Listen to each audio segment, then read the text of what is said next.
Proclamai o Evangelho a toda criatura. Amados irmãos e irmãs, é isso que estamos fazendo nesse 21º domingo do tempo comum, proclamando o Evangelho, que é a palavra de Deus, que é a palavra de vida para as nossas vidas. E por meio de cada um de vocês que aqui está, esse Evangelho precisa chegar também aonde você for, na sua família, no seu lar, no decorrer desta semana, no seu trabalho, na faculdade, que a palavra de Deus chegue aonde nós formos, por meio de nossa própria vida. São Francisco de Assis é quem dizia: cuidado com a sua vida, porque talvez ela será o único evangelho que o teu irmão lerá. Durante essa semana nós vamos encontrar pessoas que não foram à missa nesse domingo, mas que poderão conhecer a palavra de Deus se nossas vidas transmitirem a palavra de Deus a estas pessoas. A palavra de Deus não fala de fábulas ou teorias, não. A palavra de Deus fala de vida concreta. E nesse sentido, hoje Jesus é interpelado com uma pergunta: Senhor, é verdade que são poucos os que se salvam? Essa pergunta, a pergunta sobre o fim último do homem, sobre a vida eterna, sobre a salvação, ou existe vida após esta vida? Mas essa é uma pergunta que sempre esteve no coração de todos os homens, de todas as épocas, de todas as nações. A pergunta que é feita a Jesus toca essa realidade. Eu volto antes à leitura primeira que nós fizemos de Isaías, quando Deus diz ao seu povo por meio do profeta: eu que conheço suas obras e seus pensamentos, virei para reunir todos os povos e línguas, eles virão e verão minha glória. Esta promessa do Antigo Testamento manifesta claramente o desejo de Deus. Deus quer que todos se salvem. Saiamos ou deixemos de lado essa visão que algumas pessoas têm de um Deus um pouco maquiavélico, justiceiro, que fica lá do alto do céu torcendo para que nós possamos ir para o inferno. Não, esta não é a visão de Deus.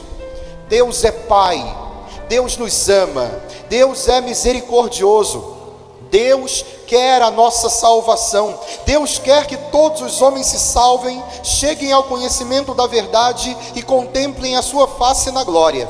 É isso que o profeta Isaías já nos diz no Antigo Testamento.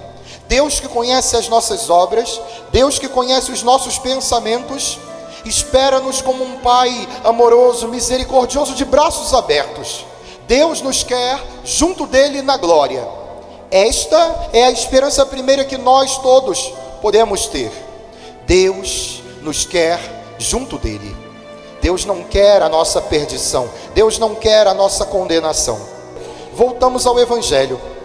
Nosso Senhor diz que todos devemos nos esforçar para passar pela porta estreita. Esta semana eu atendi uma pessoa que dizia: padre, quando eu era do mundo, ou quando eu estava distante de Deus, antes de eu me converter, parece que as coisas eram mais fáceis. Depois que eu comecei a me aproximar de Jesus, e comecei a me converter, e comecei a me esforçar para vir à Santa Missa, parece que tudo na minha vida está mais difícil, padre. E eu disse a essa pessoa: então saiba que você está no caminho certo. É esse o caminho do cristão. Aqui não é um discurso masoquista, que diz: olha, venha sofrer, é muito bom sofrer, e está tudo bem, sofra e sorria, sofra e se alegre. Não é por aí. Mas pare e pense comigo por um instante. É preciso ter uma visão espiritual de que existe uma batalha constante acontecendo dentro em nós. Uma batalha entre o bem e o mal, entre Deus e o inimigo de Deus, entre a graça e o pecado. Esta batalha está acontecendo antes aqui. Algumas pessoas olham para o mundo e dizem: não, esse mundo tem uma batalha entre Deus e o mal. Sim, é verdade. Mas o campo da batalha é o coração de cada homem, o coração de cada filho e filha de Deus, criado à imagem e semelhança de Deus. É aí que está acontecendo essa batalha. E quando alguém está distante de Deus, quando alguém está fora da graça de Deus, é como se não existisse problema algum, porque nada é errado, nada é pecado, tudo se pode fazer. Agora, Quando alguém se esforça por viver uma vida na graça, uma vida longe do pecado, fazendo o que é certo, ainda que seja difícil, e fugindo de tudo aquilo que é errado, tudo que vai contra a lei de Deus, os mandamentos, parece que realmente tudo se torna muito mais difícil. É disso que nosso Senhor fala no Evangelho, da porta estreita, do caminho estreito.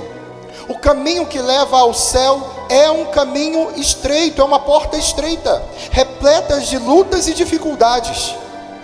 Se queremos realmente fazer aquilo que é de Deus, buscar viver o bem, e aqui eu me refiro ao mais concreto do cotidiano da sua vida. A você que é casado, casada, a buscar viver bem com seu marido, esposa, a ser fiel dentro do seu trabalho, a viver com dignidade, com honestidade, com integridade, na educação dos seus filhos, dar-lhes atenção, educação, por mais difícil que seja, por mais paciência que isso exija. Nestas pequenas coisas, nessas concretas coisas de cada dia, entender que aí, exatamente aí, está a porta estreita que leva ao céu. Eu digo mais, dentro do Evangelho de hoje, nosso Senhor fala que alguns se perderão, alguns realmente não chegarão a contemplar a sua face e ouvirão até dele uma palavra muito dura: eu não vos conheço, afastai-vos de mim todos vós que praticais a injustiça e a iniquidade. Existe muitas vezes um discurso de quase que negando o inferno, negando, olha, não, Deus é bom e misericordioso e o inferno está vazio, não tem ninguém lá. Se Deus é bom e misericordioso, não tem ninguém que se perdeu. Olha, cuidado com esse discurso, porque se realmente ele fosse real, que diferença faria ser bom ou mal? Que diferença faria não buscar viver o bem, não buscar viver a integridade? Não, existe sim condenação, existe sim, por mais difícil e duro que seja dizer isso, existe sim inferno para as almas que ao fim dessa vida não estão em comunhão com Deus, não estão buscando ser amigas de Deus, viver na graça. Mas padre, então realmente Deus às vezes castiga e permite coisas difíceis na nossa vida. É por aí, padre? Sim, é disso que São Paulo fala hoje na segunda leitura. Se você quiser retomar o folheto, São Paulo diz assim na carta aos Hebreus: meu filho, não desprezes a educação do Senhor, não desanimes quando Ele te repreende, pois o Senhor corrige a quem Ele ama e castiga a quem aceita como filho. Às vezes, quando nós éramos crianças, nossos pais e mães, quando queriam nos dar algum castigo, ou ao menos nos acalmar nas nossas pirraças, diziam: olha, Deus castiga, hein? E aí depois de um tempo começaram a dizer assim: olha, não fale isso para as crianças, não fale, porque senão as crianças vão ficar com medo de Deus, e vão achar que Deus é muito mal. Aqui eu falo com pessoas adultas. Eu volto à premissa, a primeira coisa que disse hoje: Deus é Pai, Deus nos ama, Deus nos quer junto dEle. Mas aqui, talvez usando o exemplo dos pais e mães que aqui estão, e todos vocês que também são pais e mães, quem ama corrige, quem ama às vezes dá castigo também, não castigos desumanos ou cruéis, mas castigos que ensinam e que fazem aquela criança refletir sobre a vida, sobre o que fez, sobre os seus atos. Não é que Deus, volto a dizer, é um grande maquiavélico que está doido para ficar nos chicoteando, não. Mas Deus, segundo São Paulo, segundo a carta aos Hebreus, Deus corrige a quem ama.